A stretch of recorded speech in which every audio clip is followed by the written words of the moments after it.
On a grey morning in March 2019, 11 beavers were lowered in wooden crates onto the bank of a Yorkshire channel that had not held standing water in 400 years. Subscribe if you want more of these, because there are more of these comeback stories than you'd ever believe. 9 adults, 2 kits, the men who carried those crates down to the water's edge, and it barely deserved the word water, expected the animals might survive.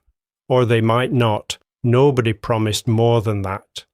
This was a broken place, a straightened flume of a stream on a forgotten tributary of the River Aire, and it had killed everything softer than concrete for generations.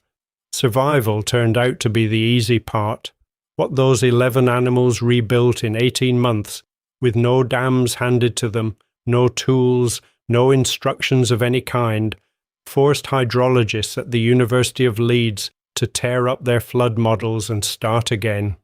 And here is the strange part, the part that still nags at me. To this day, nobody fully agrees on why it happened so fast.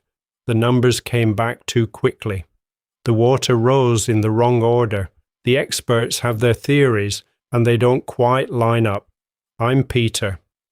And this is the full story of 11 beavers, a river people had written off as dead, and what they built when we finally left them alone.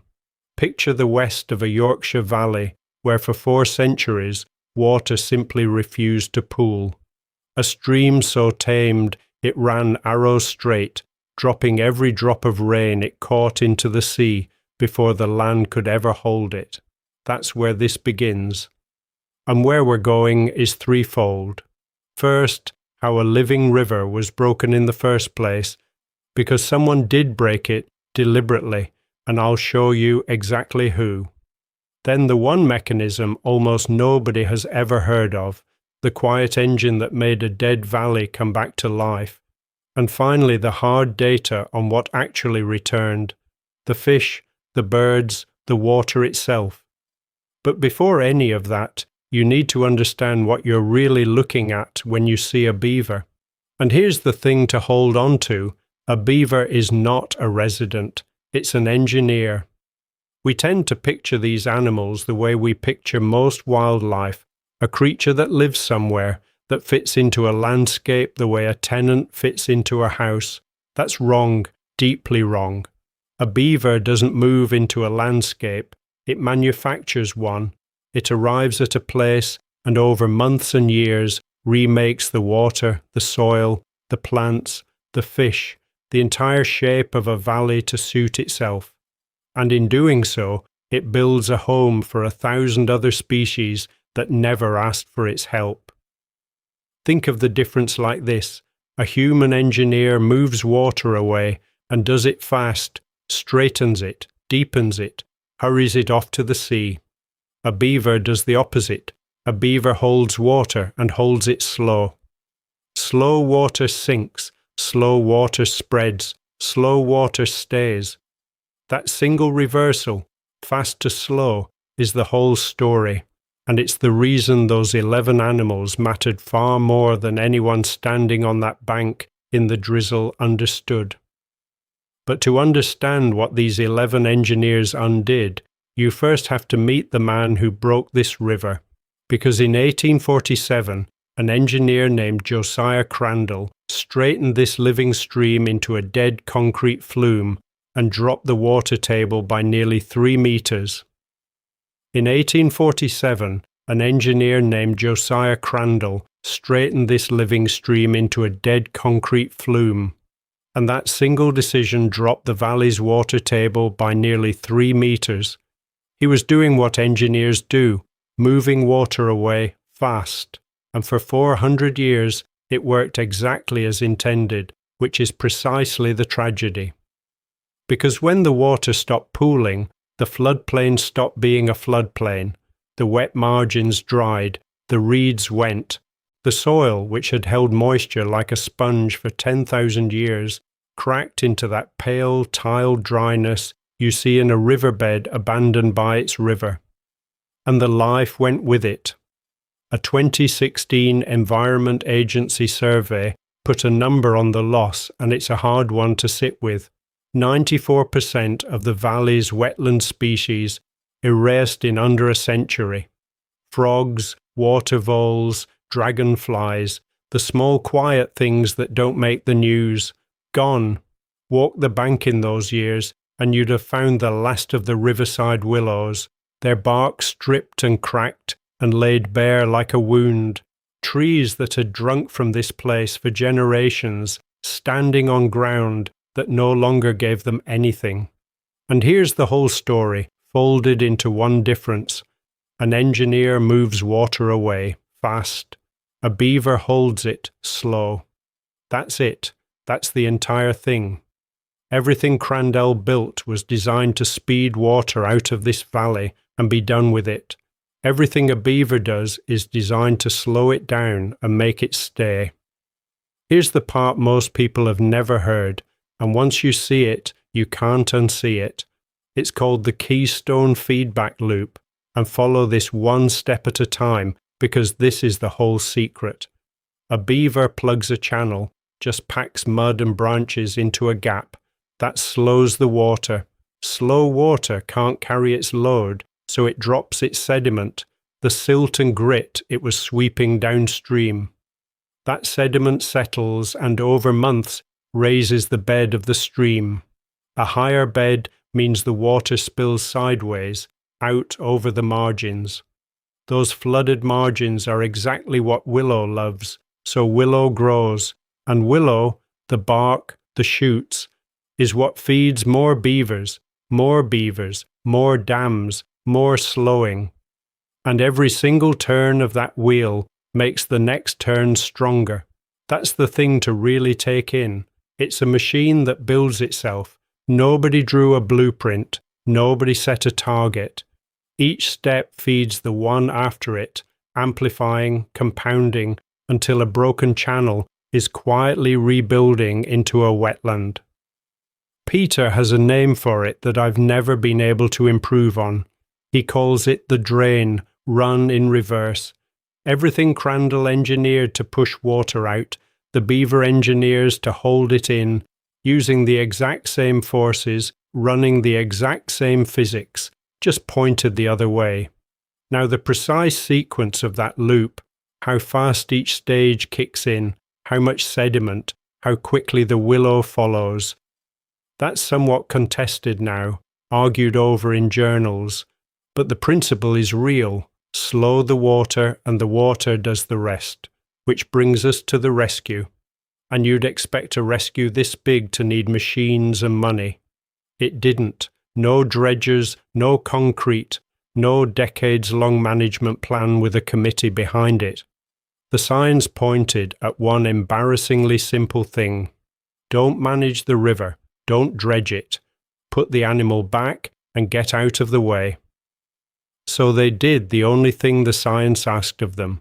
They opened the crates, the 11 slipped into the dead channel and vanished into the grey. And then everyone waited, because no one, not the hydrologists, not the farmers, not Peter, had any idea just how fast the drain could run backward. And then everyone waited. 11 animals, no dams, no tools, no instructions, loose inside a channel that hadn't held standing water since before the Industrial Revolution. For weeks, nothing anyone could see. Then the water began to hold, and the numbers that followed are the reason hydrologists at Leeds went back and rewrote their models. Start with the count.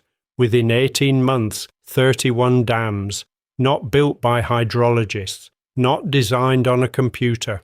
Stepping down that dead straight flume one after another, water pooling behind each in a staircase of slow, patient ponds. The drain run in reverse, slow water dropping its sediment, the bed rising, the margins flooding, willow coming up on ground that had been bone dry since Josiah Crandell's men laid the concrete in 1847. Each turn of the loop feeding the next. Here's the part that genuinely unsettled the researchers. A 2022 paper in the Proceedings of the National Academy of Sciences a 2022 paper in PNAS logged the water table rising 1.8 meters, 1.8, in a valley written off as gone forever. 13 fish species returning unassisted. Nobody stocked them, nobody carried them in. They simply came back the moment there was living water to hold them. And downstream, the flood peaks that had menaced the villages below fell by 27%. Then the rest of it arrived on its own. Kingfishers, dropping off the branches over water that hadn't been there in 4 centuries. Water voles back at the banks. 4,000 new invertebrate records. 4,000, the small hidden engine of everything else, humming again in mud that had been dust. And the question that had haunted this from the first grey morning, why so fast, was never truly answered. The ecologists modelled it, argued it, published on it. The consensus, as honest as science gets, is that they still can't fully explain the speed. A machine that builds itself, it turns out, does not wait for anyone's timetable. So, this is it. This is what the 11 built. A living, self-sustaining wetland raised from a 400-year dead channel by 9 adults and 2 kits with no idea they were performing a miracle. Faster than any management plan, faster than any budget, any committee, any decade of dredging. That is the thing that stunned the experts. Not that it worked, but how completely and how quickly it worked. And now I want to be honest about what this does not solve, because the dams flood a farmer's lower field, and that field belongs to a man who never voted for beavers. The salmon runs are still contested. Some say the ponds help, some say the dams block the spawning gravels, and that argument isn't finished, and this is one small tributary of the River Aire. One valley, not a country, not a coastline, not a cure for everything we've broken. Anyone who tells you 11 beavers fixed England is selling you something. But here is the detail I can't shake. For generations, the locals had a name for that place, Dry Beck. It's on the maps, on the signs, in the mouths of people who'd never seen it hold water and never expected to. And somewhere in those 18 months quietly, without any committee deciding it, the villagers began calling it something else, Beaver Beck. The old name, the one written on a parish roll from the 1300s, before Crandall, before the concrete, when the animals still worked that water. It had been waiting on a page for 700 years. The name came back before the water did, and that, to me, is the heart of it. Nature was never waiting for our permission, only our absence.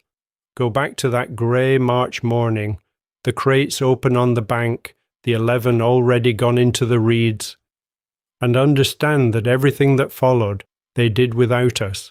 We just stepped back, so how many other dead places are only waiting for the same? Tell me in the comments, and subscribe, because there are more of these comeback stories than you'd ever believe. Thanks for watching.